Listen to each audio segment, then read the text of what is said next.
Hi, Moss here, and I have with me Focal's Utopias. I finally managed to borrow a pair. I've also managed to borrow a pair, of course, of Sony's MDR Z1Rs, and I have been battling off all these headphones. Hi-Fi Man's HE1000 version 2, my own pair of Sennheiser H800s, and a pair of Mr. Speaker's Ether Flows.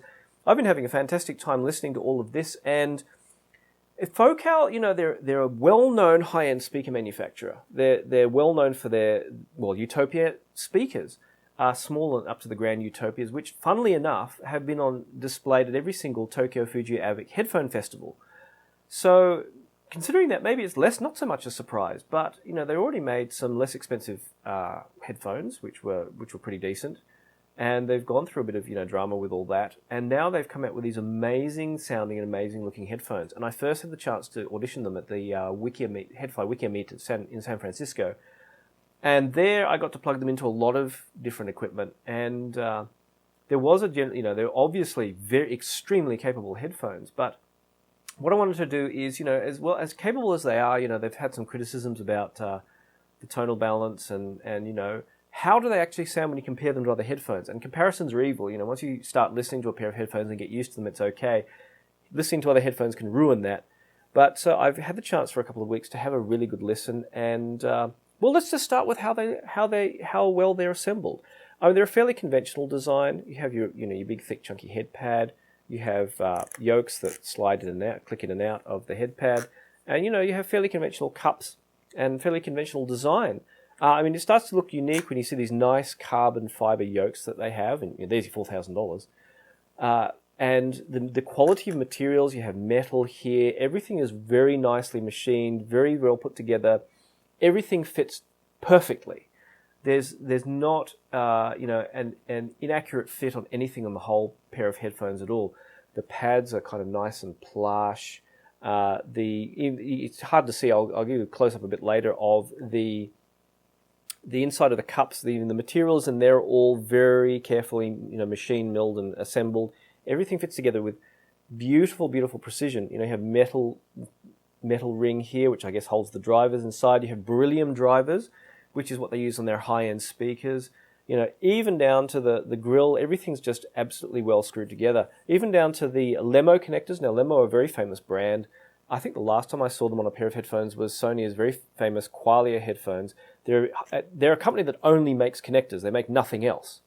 And they make them for industry. They make them for connectors that everything you could possibly imagine, and a lot of stuff you probably can't. And, they're very well-known brand of connectors, and the quality here is, obviously excellent. They use a 2-pin connector on either side, and they just slot in, they line up and click in beautifully. Very comfortable there. And just the whole pair of headphones extrudes class. And I think the only nicer headphones I have seen with this kind of, which at this kind of level are Stax SR009s, which are just fantastically assembled, although kind of simple in design too. So that's kind of the overall design. The only thing I really don't like about them maybe is I wish the connectors sort of were angled more forward. I mean, if you take a look at, say, Sony's MDR Z1Rs, you see the plugs are angled forward here. Sennheisers are further up the cup, so they don't have the plug sticking out so much. That's probably my only criticism. Even Mr. Speaker's Ethers, they had, if you remember the old Odyssey LCD2s, the connector pointed down as well, and now everyone's angling forward. Maybe that's the only thing I wish that was a little bit different, but I didn't find any trouble, wearing them or any discomfort or anything. I just wish they'd put a bit of an angle in there. Other than that, they're and maybe the kind of basic head pad, they're all extremely well made. So they certainly feel the part for your $4,000. But what was, of course, the big deal was, were they $4,000 worth of sound? And short answer, yes. And my first comment when someone asked me how they are, I said, they're incredibly revealing of music and upstream components, and that's their main good points. And the bad points in their sound is they're incredibly revealing of upstream components of music quality. In a way, they're too good. Let me go into more detail. My impressions with the Utopias have been much as they were when I was listening to them at the Wikia Meet. They are an extremely fast pair of headphones, and indeed, as I've already said, they seem to very much reflect what the music you're listening to and what they're plugged into. Now, to get some stuff out of the way, they have something of a neutral tuning, maybe a little bit on the bright side compared to some other headphones. I mean, especially if you look at things like, the Mr. Speaker's Ethers, which seem to have got a little bit darker in tuning as, they've turned into the flow and with extra inserts put in them, such as I just took out some stock inserts just to see if I can get them to go a little bit brighter as an experiment. Sony's MDR Z1Rs, of course, are a somewhat darker pair of headphones. And probably the only main complaint about them is that I could do with a little bit more bass. And people have swapped, indeed Jude put Ilia pads on them, and that boosted the bass by a couple of dB. I experimented with putting in what's called a low shelf, so from about 100 hertz, this ramps up to a shelf of an extra 4 dB down the deep bass, and that worked really well. So that's probably the only thing I feel that they don't do well sometimes with music which is not got a strong bass line, is that something the Sonys do well is a kind of intensity and strong bass.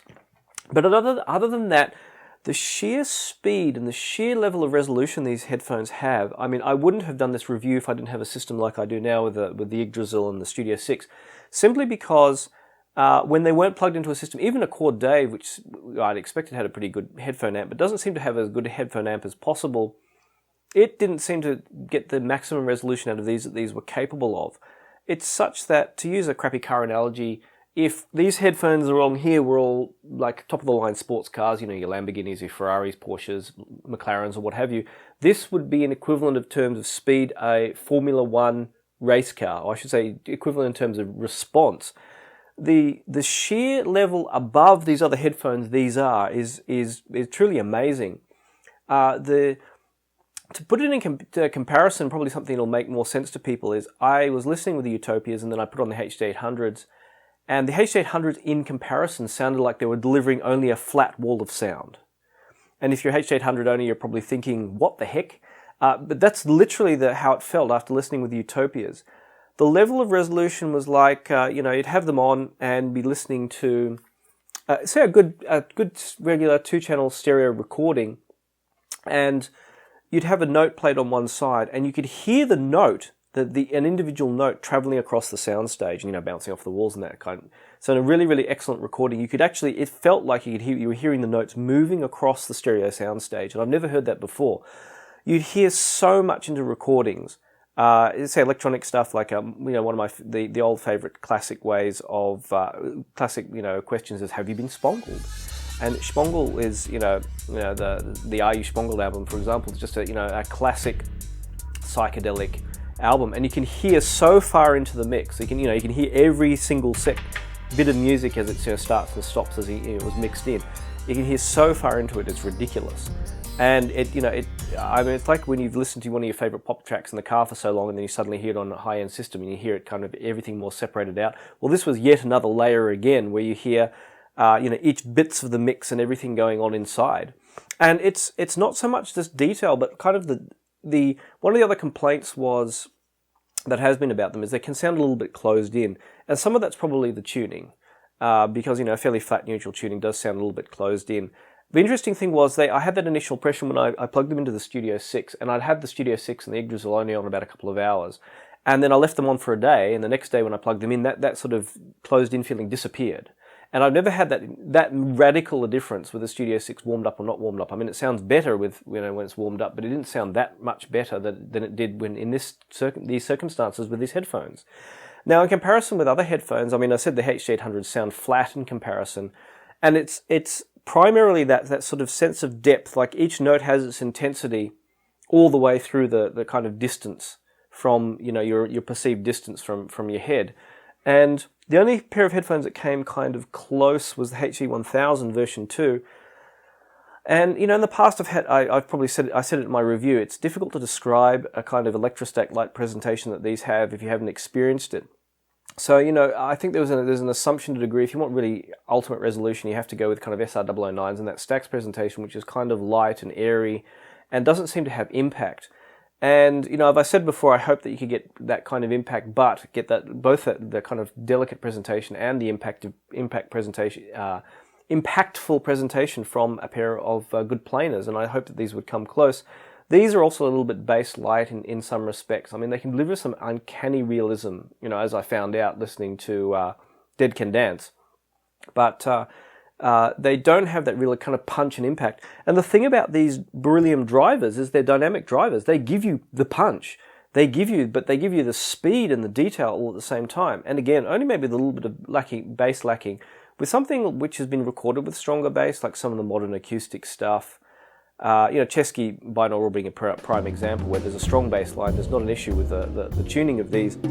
But the impact of drums, I've only heard that through like really a top of the line horn speaker subwoofer systems, top of the line avant-garde system is probably the only one that's come closest, where you feel like you're getting the real drum impact. The only thing in comparison is maybe the Sonys. The Sonys are a completely different beast altogether.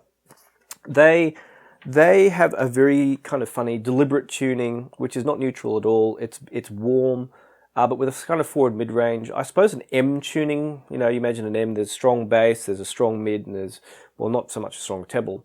There is a peak in there, but they kind of sound dark. I've been fiddling with EQ on these because I'm not quite a fan of the tuning. But they do have a kind of forward mid-range that does make the music sound, kind of very upfront and very in your face, which works out if you really want to rock out. These headphones are fantastic. And they do deliver a lot of detail, but they are they're kind of deliberately, they remind me of the secondhand stores we have here, which have these old JBL speakers that have been restored with these horn tweeters and these Macintosh systems. They're not pure systems. They're not pure, just the music systems. They're kind of deliberately supposed to be entertaining, and that's what they are. These are what the Sonys are. So it's a different beast altogether, and they really deserve their own review once I've got my head around their tuning. These are just like, the closest analogy I can give, in other words, would be like an audio GD amp, which the amp disappears and just leaves the music. So sometime in the future I hope to try a Master 9, and I remember my old Phoenix was like this too, that just disappeared. You don't feel like you're listening to a component, you feel like you're just listening to the music. And these really feel like you're listening to just the music, like they get right out of the way, and there's just the music down to the finest detail. There's not a sense of bass, mids and treble, it's just completely coherent. There's no separation, it is just the music. It's like not a window to the music kind of analogy, it's like smash the window, it's just the music. All the layering and depth and everything comes through. And you only seem to get it on a really top system. I mean, this is the best I've ever heard it on my system. And I mean, the only other system I heard it that was really fantastic was a prototype liquid tungsten at the Wikia meet, hooked up to an Astral & Kern music server. And you could very clearly hear that it was a Sabre-based music server. You could clearly hear the characteristic of the DAC, and we were all thinking, gee, I wish we had an Yggdrasil or a Dave or something. Now, if I had ridiculous, if I had, bottomless pockets or a platinum credit card or something like that, I would buy these, and I'd bribe Warren for a liquid tungsten, and then I'd get a Chord Dave and a Chord Blue too, and then I can't imagine the level of detail, what I'd be hearing. I just have to hope one day I can try something like that. That would be unbelievable. So overall, it's not what, I could go through genres and stuff like that, but it's probably maybe the downside to these is that they're so revealing that I was just listening through in the car through to Radio Paradise and selecting tracks out I want to listen to later, and I was finding them on Tidal and finding how bad the recordings are of some of them, and it's just like, all I can hear is how bad the recording is. But on music that's well recorded, these are just freaking unbelievable. You've heard me say the cheesy kind of statement to say that, that I hope that the HE1000s would be, the kind of the proverbial Stax killer.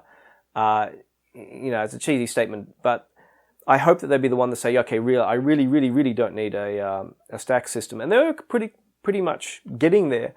But these are just, the problem with having an electrostat system is you kind of want your dynamics for punch sometimes. And these deliver pretty much the best of both worlds. They deliver that punch. The only thing being, just in comparison to the Sonys, they aren't quite as intense as the Sonys. They're a little bit more on the polite side. So you get just the music. It doesn't get in the way. It doesn't try to impose itself. It doesn't try to entertain you like the Sonys do. The closest, maybe, analogy is the Mr. Speaker's Ether Flows are kind of a less resolving kind of younger brother of them, in a sense, although they have a bit more mid-bass, a bit more bass punch. These are still the great all-rounders, and of course there's a step down in resolution. The closest depth retrieval seemed to come from the HE1000s, which can sound a bit wall of soundish too occasionally if they don't have a good high-end system. but it seemed like the smaller notes got a little bit lost in comparison to these. And I mean, it's not something you'd say about the HE1000s that the smaller notes were getting lost. They seemed a bit further away. They didn't seem to be able to separate the depth as well. And I wouldn't have noticed that if I hadn't tried the Utopias, because you could hear the depth so clearly through them. So, someone on HeadFi asked, why are these headphones $4,000? And if you think the Sony MDR R10s back in 1989 were $2,600, and that's equivalent to over $4,000 today, they're thinking, why is everything getting more expensive? Well, it's not really. Actually, these for $4,000, well, they just blow away a pair of MDR R10s. I haven't tried Odyssey LCD4s in comparison. I have listened to a set on an Odyssey King and an Invicta Murius system at Odyssey headquarters, and that was just fantastic. But it was a very kind of coloured sound, the focuses on the mid-range was fantastic. And to me, if I was an MDR R10 fan, I would probably switch, and I want to upgrade, I'd go to Odyssey LCD4s, a kind of, in a sense, to me, a bit of a spiritual successor. These just seem to blow everything away. They're fantastically made. The design is fantastically considered. I was just reading how they're designed to have equal clamping, even though seems to be a very simple design. They're designed to clamp equally. So, because if you push the head pads in when you're listening, it stuffs up the soundstage a bit. They're just amazing. And I'm looking around me thinking, God, how many of the headphones that I own can I sell? Some of them I don't own, so I can't sell them. So, is there some way I can afford a pair of these in the future? Because holy cow, yeah. They have completely blown me away with what they're capable of. And yeah, okay, I'm going to say it, $4,000, yes. They're a worthy king, all things put into consideration. So, if you have to ask how much they are, you can't afford them. So that has been my experience, and sadly I have to give them back in a couple of days. So yeah, I'm completely blown away by them, and again, very sad to give them back. So I hope you liked my video, and if you did like it, give it a thumbs up and subscribe if you haven't already. And if you have any questions, of course, good or suggestions, criticisms, good or bad, please post them in the comments, and I'll see you online.